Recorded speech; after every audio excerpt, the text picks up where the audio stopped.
Let me show you about water stones now. These are the highest quality stones that you can get for sharpening knives. And it's really not meant for knives, more so that it's meant for chisels and high-end woodworking equipment. But it does transfer over, just like we were saying. So Scott, the reference edge is so important. What if this isn't level?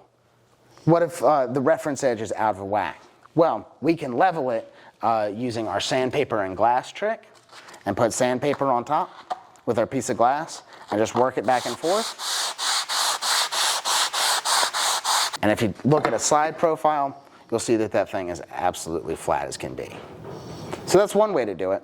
Or there's commercial products that do the same thing. This is a diamond stone that is used for lapping edges of your water stones. Scott, you keep saying water stone. What does that mean? It means that this rock needs to have some water in it before it's going to work right. Now, as we're polishing, we're removing little pieces of metal from here, and that's going to get into the stone and kind of gum it up over time. So the water keeps that grit from stacking up. So I keep these just stored in the water all the time, and when I'm ready to use them, I pull them out and then I go to work. If you keep them dry, you want to soak them for about a half hour before you go to work. But this is the coarsest stone, and again, we do the same thing.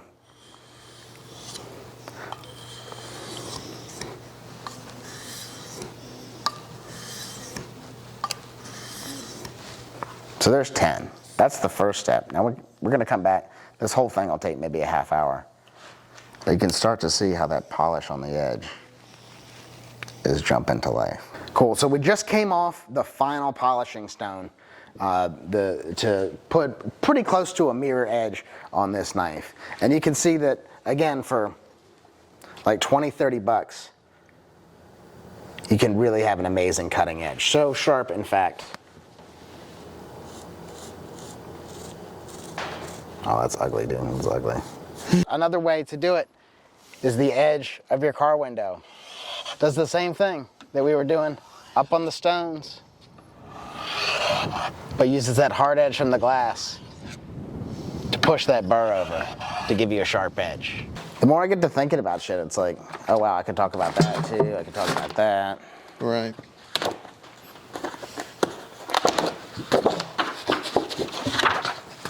But let's see how sharp it is. One way to test is with your hair. See a lot of people doing that.